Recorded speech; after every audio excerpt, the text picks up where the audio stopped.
Welcome back to another episode of the Good Brothers. I'm Alex. That's Michael. We are the Good Brothers, the bestest of brothers. We are your highwaymen from New York to LA, talking everything pop culture, etc., etc. Say hi to the folks, Mike. Hi, folks. My good brother. How are you doing today? Doing good, doing good. First day at the new gym. Pumped. Really good first day. Absolutely. And we are excited to see that you are on location starting this new adventure. And we are on this journey on this edition of the Good Brothers, with your good brothers, Mike Mercado and Alex Mercado. And we have a lot of stuff to get to today, good brother. We have a review for Resident Evil Village. We got to talk about the NFL schedule. A new release in the movie theaters to a franchise has dropped. And we have some predictions we have to make. But before we get to all that, good brother, a happy birthday to you. Another year around the sun. How are you feeling? And hopefully you had a wonderful birthday. Feeling good. Much better than last year's birthday because birthdays in May were canceled last year. Feeling good. 29 years young. Counting down to my inevitable death at 30. Yeah, well, I can tell you there's not death at 30, but definitely a lot more pain and aches. And we promise you no pain and aches, though, on this edition of the Good Brothers. So let's get right into it, good brother. I don't want to bury the lead, even though this character has buried a lot of people. We are talking about the book of Saw and Spiral, right? This is the book of Saw in the legacy of this franchise, and it has Chris Rock, this franchise that was brought to life. I haven't gotten a chance to check it out yet, but before we give it a review or we talk about it, I kind of just want to get your thoughts about this franchise that disappeared, that had a lot of different twists and turns, that was such a part of the mid to late 2000s, and to see it at this point, to see how it was brought back, what are your thoughts? And then obviously having Samuel L. Jackson, Chris Rock, about this Spiral movie that has hit the theaters. I know we really enjoy the Saw films because you and me were lucky enough to see the first one right when it was really hot and popular out of Blockbuster. And we kind of grew up with the franchise. I think toward parts 3 and 4, it's kind of starts. And when it starts losing its singularity to the first film, I really enjoy these films for the pure fact of they flirt with that line of torture porn, whereas a movie like Hostile really maxed out at part 1 and really became gross. Saw does a great job of not only giving you these fun little traps, it's almost like the Final Destination films where these big twists out of nowhere that you're looking for the entire movie. And Spiral from the book of Saw, directed by Chris Rock and starring Chris Rock, really is no different, and it does a great job bringing back that to the franchise. And I think it's a really good lead-off / continuation to further movies. Absolutely. So I'm excited to check out this movie. I am excited to get back to the movie theaters. A quick heads up for all you people who are interested in what some of the reviews or some of the scores are. Just on Rotten Tomatoes, this has a 39% when it comes to the tomato meter and a 77% for the audience score. So something to keep in mind. I'm excited for this movie. We also had another release, good brother, Army of the Dead. I am excited to watch this one Monday morning when I get to the studio. Did you get a chance to see this one? And you talk about a movie that has some good vibes to it and a lot of different talks to it, but here we are at a 74% for Army of the Dead, the new Zack Snyder zombie movie. I did not get a chance to see this because unlike Saw, this was limited release. So it was really hard to either get a screening or a viewing of it. But those that have seen it are really hot on it. Zack Snyder definitely understands the zombie genre. I'm so excited. I'm really happy it's releasing on Netflix. So when we discuss it, a bigger group of people can discuss it with us. But I'm really pumped. Dave Bautista is one of my favorite actors. I think he's so versatile and doesn't get enough credit for the things he really does, the small things. But I'm super pumped. I'm hot on Zack Snyder. I don't think there's a movie he's done that I didn't love, honestly. With that, is there any movie that was released or something that's down the pipeline that you want to give a shout out to? No, I think we're in a good spot right now for these horror films. Like both one is zombie, one more of a torture film. And I wouldn't even call it a torture film. I'd call it more of a thriller in points. But I think, like I said, Saw is going to really get you back into it. So if you enjoy those first few, I think this is the way to get back. I know some people like to skip the later ones because they get a little too crazy and too out of left field and a little too straight to DVD, as we used to say. But I think this one does a much better job being like, oh, this is why I enjoyed this franchise from the beginning. And you see it a lot with movies like The Purge or Paranormal Activity, which were huge for us growing up. I think this is a first step back for Saw to get back into the limelight. Yeah, so I'm super excited to have both reviews for next week's show, and it's a good time. I think this is good vibes, and this is a good sign to see the movie theaters and these franchises and a lot of things kind of get back to normal. So I'm excited for that one, Good Brother.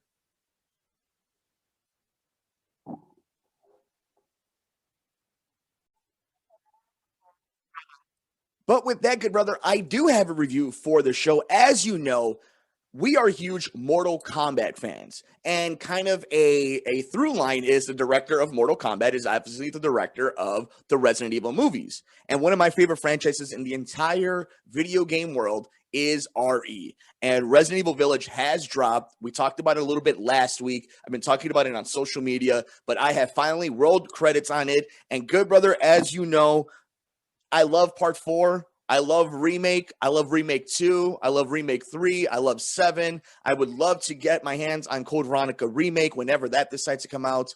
And to me, this is in real conversation as the best Resident Evil game ever. This has so many different twists and turns. This has something for everybody who likes something different. I tweeted out that I have to give a quick shout out to the people at Capcom and the people who make the RE engine and that entire team, because they have evolved and made this game something so unique and also such a part of the franchise and also its own thing. And I love where it went with the lore. I love the way the mechanics were, and I'm a huge fan of it. I gave it a 9 out of 10. It's I didn't really do a lot of replay in RE2 Remake. Love that game. That one is like the now number 3 on my list. Played a little bit of replay in RE3 because there was a lot of bonuses and a lot of things to do extra after that. But the replayability of this one, I'm almost through my second replay, and I'm enjoying every part of it. It was scary. There was a lot of action. I know you haven't gotten a chance to play it, but your thoughts of the RE franchise and, you know, RE Village and kind of where this place is going with, we have the new Netflix show coming out. We're talking about movies, animation. Your thoughts on Village and the Resident Evil franchise in an entirety. I agree with you. I'm actually a really big fan of those Anderson films, even though they get a little cheesy toward the end. I do enjoy that. I think the Resident Evil storyline video games are some of the best zombie films we usually get, honestly. I think Resident Evil 4 storyline is fantastic. 1 through 4 in general are very well told. And, you know, you can go on YouTube and watch these as a movie almost. There's a very extended movie, a couple hours. But I'm really enjoying what I'm hearing from this. And it's nice to see the last 2 Resident Evils kind of go back to what really made it scary and intense. And, you know, these were games where you didn't have to play it. You enjoyed watching other people play it for the adventure, for the story. So I'm really enjoying seeing these reviews very hyped on it because, you know, I spent a lot of hours in the background playing my Game Boy watching you play Resident Evil 4. Yeah, I would say RE4 is definitely my favorite in the series, and this one's a run for its money. But yeah, I didn't do a Twitch of it. I wanted to do the first run through for me as a treat for me. Doing the second run through to kind of get myself amped up, get as much of the good stuff as I can. We will be doing a Twitch stream of either Hardcore or Village of Shadows of Resident Evil Village RE8, but a 9 out of 10. I love it. No spoilers here. But I highly suggest you guys check it out. I played it on PS4, so if it was great on PS4, I can only imagine how it is on the next-gen systems and on CPU. But yeah, a 9 out of 10 and a wonderful game, a wonderful addition. I am super excited to see the future of Resident Evil. Speaking of future, Good Brother, the NFL schedule came out. Your Chicago Bears, my Chicago Bears, 4 primetime games, a lot of awesome games on the docket. Did anything kind of catch your attention as we were getting into the summertime? Obviously, rookie minicamp. We won't spend a lot of time on it, but this is some of the highest rated things on television. What were your thoughts, and did anything intrigue you in the NFL schedule? It's interesting to see the Bears in the news again. Honestly, it's really exciting. Like, even though it is like one of those things where it's like, man, we have the hardest schedule. I kind of like that because it's really going to prove what this team can be. Chicago definitely has those Derrick Rose vibes right now. Man, we're excited. Like, we have a player that we can get behind and buy a jersey for. And good or bad, we know we're on the uprise again. It's like grabbing a young Chris Bryant or a Jose Abreu or Derrick Rose. So now I really feel it. He's an Ohio State boy, so I'm just hyped on the Bears in general. How does it feel for you knowing we have the hardest schedule? Do you see it like I do? Good for us to kind of see what we can do, or you're like, man, I wish we didn't have the hardest schedule. I'm glad you said that. And to me, you could check out my full breakdown of this on Sports from the Couch. But let me put it to you this way. We know that in the NFL, there's always this cliff and there's these rises that happen. And in my opinion, the Bears have a tough schedule right now. But when you start looking at the fact that they're playing the Rams to open up Monday Night Football, that's a tough game. But it's not like they're playing a team they haven't seen before. They've seen a lot of the Rams on top of seeing a lot of Matthew Stafford. Then you move on to week 2 with Cincinnati. Cincinnati's a good team, but are you scared of Joe Burrow? Are they better than the Bears? Then you see a team like Cleveland, Detroit, the Raiders, maybe a Green Bay team that's Aaron Rodgers-less. Then you see a team like Pittsburgh that struggled last season. How much does Ben Roethlisberger have left? By the time you know it, you're into week 4, you might even be at 500. And my theory is the Bears are going to be starting Justin Fields at the minimum by week 4. And you can see my complete breakdown on it, but in the NFL, we always talk about strength of schedules, but we know the difference between a win or a loss is a double doink, and that's the difference between a team going all the way to the Super Bowl and a team being eliminated in the wild card round. It's one bounce, one play, a fumble, an interception, a touchdown, a big sack, or a big block. That's why I think right now they may have the toughest schedule in the NFL. But by the end of the season, it might be middle of the pack. The Bears find themselves at 9-8 and into the 7th seed in the NFL playoffs. With that, we'll move on because we have some predictions to make. But heading into the summer, a lot of things still to be made. What are your vibes about the Bears and the NFL? Is there a surprise team you're excited about besides the Bears? What kind of matchup? Are you excited to see Kyler Murray versus Justin Fields later on in the season? Lamar Jackson versus Justin Fields? Maybe Joe Burrow versus Justin Fields? What are your exciting matchups, not just in Chicago, but maybe beyond the Chicago market? Man, we've talked about it, and I don't know why, but I am in love with this Miami team. They just look so interesting and fun. And I know as a Bears fan, we're supposed to hate the Dolphins, but man, I just really enjoyed what they did last season, and I'm super pumped about the team they have going forward.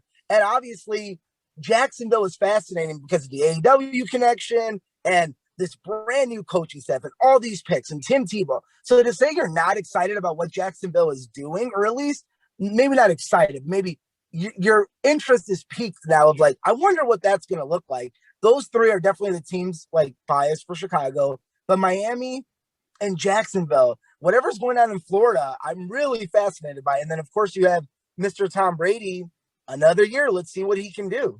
And he's on the Bears schedule, so there's a chance definitely he's going to get his revenge in that game. But Justin Fields versus Tom Brady is a very nice possibility. It's interesting that you also talk about, the Jaguars. This might be something we talk about on Sports from the Couch over the next few weeks, but there's rumors every 10 years has happened about the Chicago Bears moving out of Soldier Field. For those of you who don't know, Soldier Field is a very small stadium in comparison to the other teams in the NFL. And it was built in a very weird time, in between when they were building these huge, brand new state-of-the-art stadiums and when they were still kind of old school. It was like between 01 and 03. So they were in a really weird spot. But now we're in a point now where they're going to try to probably move out and move to the northwest suburbs. And what people also need to understand about the McCaskies is they're not rich like Jerry Jones and a lot of these different owners, where they're rich by different entities. The McCaskies are rich because they own the Chicago Bears. And if you look at Soldier Field, there's only so much that you can do. Excuse me, as drink again because I've touched my tablet. If you see the way Soldier Field is set up and what it would mean for the Bears to move out, to get 80,000 people, the possibility of a second NFL team in Chicago, the possibility of a huge stadium for WrestleManias, the Final Fours. We'll move on really quick, good brother, but what would you think about a second NFL team in the city of Chicago? It's weird because I think if you live in Illinois, you've been hearing this for like 20 plus years. They're going to move to Elk Grove. They're going to move to Arlington Heights.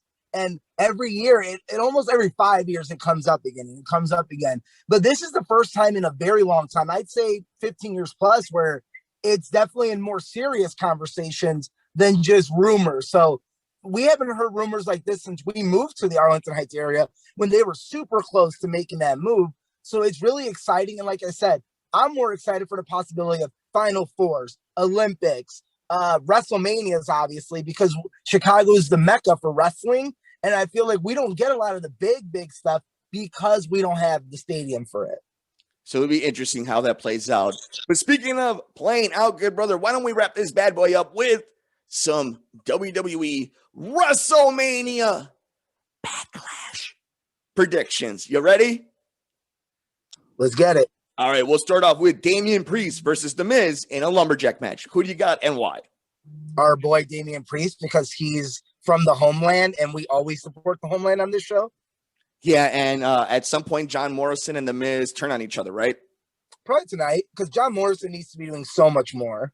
Yeah, so we'll go with Damian Priest in this one. How about, now they have it in this one, so I don't know if there's main events or not, so I'm going to save it, because this is the main event to me, so we'll save it in case of that one. So instead of that one, we'll do Bobby Lashley defends the WWE Championship against Drew McIntyre and Braun Strowman. Who wins and why? Man, I'm going to say Bobby Lashley still, because I really don't think they want to move the title. Braun's obviously there to take a pin, I think. But you know what? I have this weird feeling that they might put the title on Braun Strowman.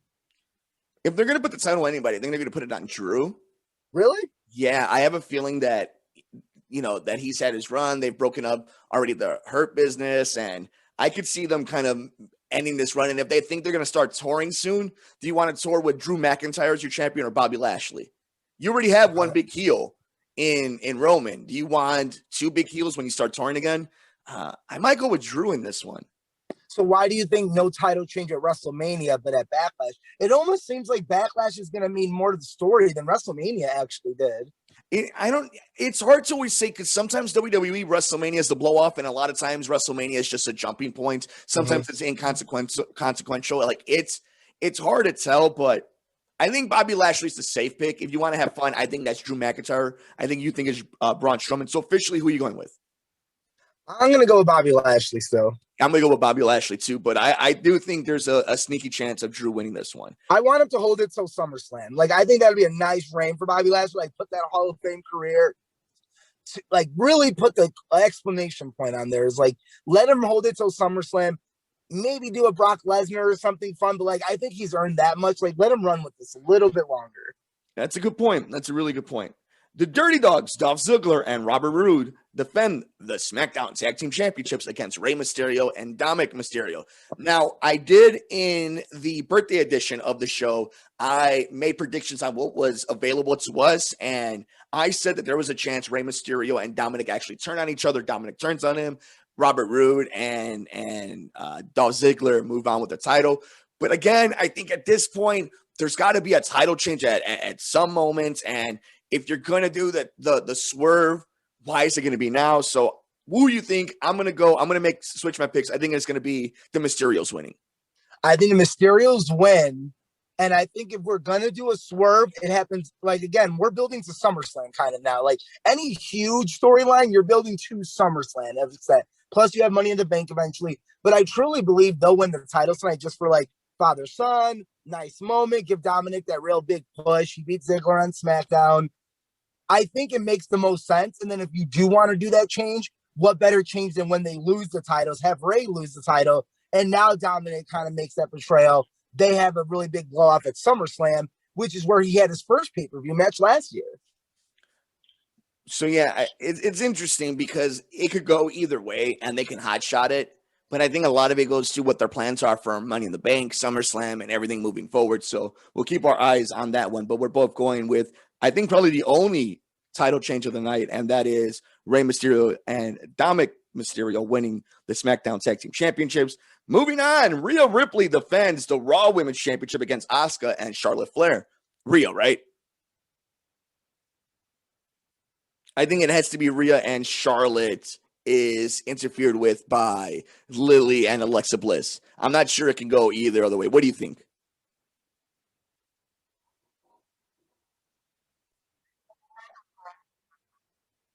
I kind of agree. I'm interested with this Alexa Bliss character. I definitely feel like with Bray Wyatt taking some time off, like they're definitely pushing her as the sci-fi character now. I think it'll be interesting to see her against a Charlotte Flair, but you got to keep it on Rhea at this point because if you make her lose it this quick to Charlotte again, it kind of really kills any momentum she can ever have going forward. And I feel bad for Asuka because this definitely is, she's there to take the pin, is why she's in this match. But we can't ignore that Charlotte Flair is the biggest star they have on Monday Night Raw right now until we get a returning Becky Lynch. Yeah, Charlotte Flair is the John Cena of the women's division, and she's earned it. There's no hate on it. It's just it is what it is. So there's always a chance she's going to be in it to win it. But I agree with you. Rhea Ripley is the young one. This is a good thing for her resume, for her credibility. So I think we'll both go with Rhea on this one, and Alexa and Lily make their appearance known to Charlotte Flair. In another women's championship match for the SmackDown Women's Championship, it is Bianca Belair defending the title against Bayley. Bianca, right? Bianca. That's an easy one. It's going to be a banger of a match. Yeah. They'll probably be pushed. I don't think this will be the last time we see them together because we're not going to have Sasha for a little bit in that picture. So I think we're going to get a few pay-per-views of Bayley and Bianca. And I love Bayley's work right now as a heel. I love both of them. They're both killer, and I'm surprised Bianca's working so well as a face because we know she does such a great job as a heel. Bayley, as a great face, is even amazing as a heel. So both these women are killers, and I'm excited for this match. But yeah, Bianca Belair wins this one. And it's not listed as the main event, but what I think is the main event, it is Roman Reigns defending the Universal Championship against Cesaro. Your thoughts about Roman, the Usos returning, Cesaro, all this together, and of course, we'll bookend it with it. But Paul Heyman and even his thoughts on the one and only New Jack. But first, this Universal title match. I think it's going to be a really good match. I think we'll get a little Uso trouble, maybe a little Seth Rollins trouble. I don't think we get a necessarily clean finish, but I think we're going to get a nice match to start off, like a nice, really classic match that we'll look back and be like, that was good. I just don't think we get a clear-cut ending. I don't think we get a nice, clean pin. I do think we get a little bit of, mishap, and I think that helps everyone. It gives Reigns his win, but it also doesn't make Cesaro look like, his first chance and he just lost right away. I think you do need to put something a little bit there to really help build Cesaro again. I don't think we can afford a perfectly clean win. And Reigns hasn't really been winning perfectly clean anyway. I think it helps his character all around.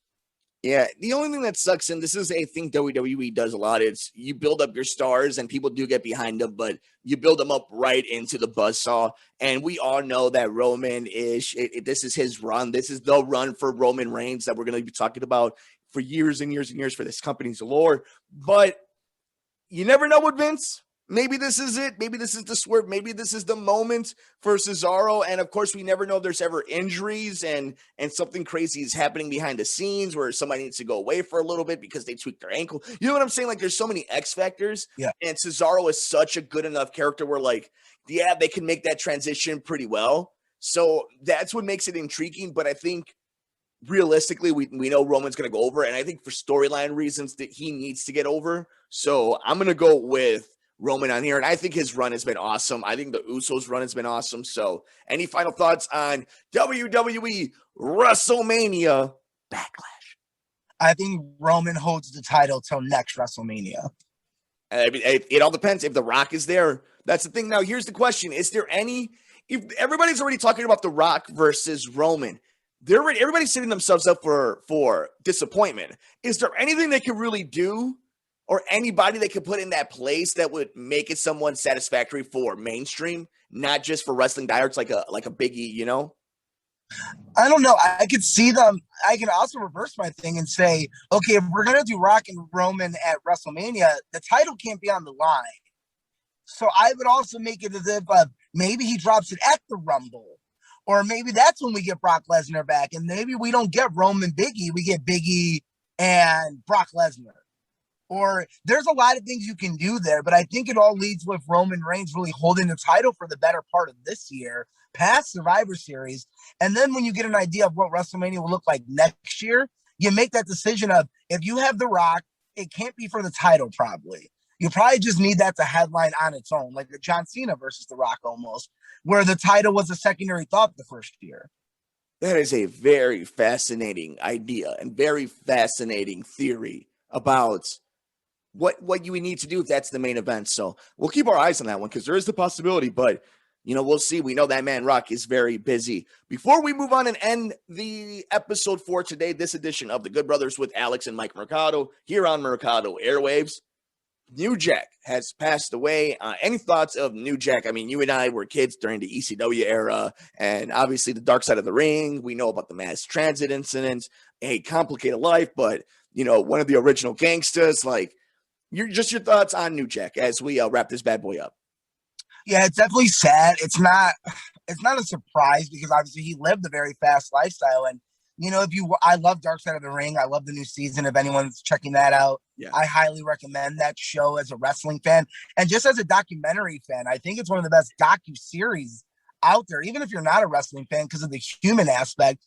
But New Jack was always that larger than life character that you knew you were never going to see in the WWE. And we saw Sabu and Tommy Dreamer. We saw the Sandman. And to think he was still too hardcore for that legend will live on. And, it's kind of sad that at the end of his Dark Side of the Ring, he kind of called it. He's going to, probably have a heart attack and doing bumps in a wheelchair and just go out being New Jack. So, it's interesting to hear all these stories. Paul Heyman does a great eulogy on Talking Smack.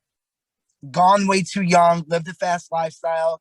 But like I said, if you want to know more about him, I think the Dark Side of the Ring really covers the beginning until the end of New Jack. So I highly recommend that episode to really do it justice and learn the character if you're a wrestling fan. And for all you podcast listeners, check out Crime and Sports. They do a great episode on just his entire life, know all the blemishes, and it's a very, very interesting life that the man lived. But yeah, shout out to New Jack, a big part of our childhood, and that says something about growing up in the late 90s, early 2000s. But yeah, it's always sad when somebody's so young. Now that I'm 31, I think about like 56, 53, like that's too young. So, sad days, but hope for the best, and hopefully he's at rest. But with that, Good Brother, do you have any final thoughts for today's episode of the Good Brothers?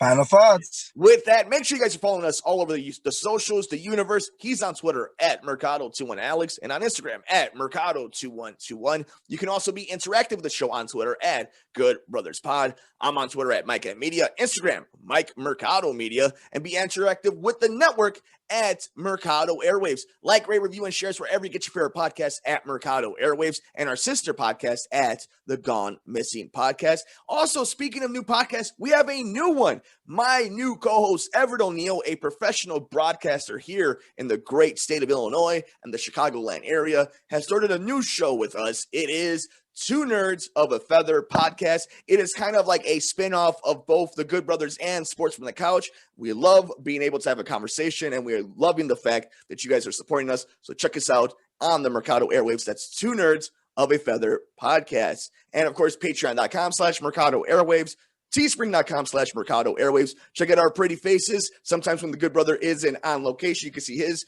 mediocre face on youtube.com/Mercado Airwaves Network and on facebook.com/Mercado Airwaves.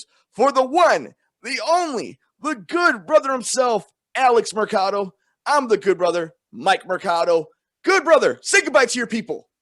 Goodbye to my people. We will see you next time here on the Good Brothers on the Mercado Airwaves Network.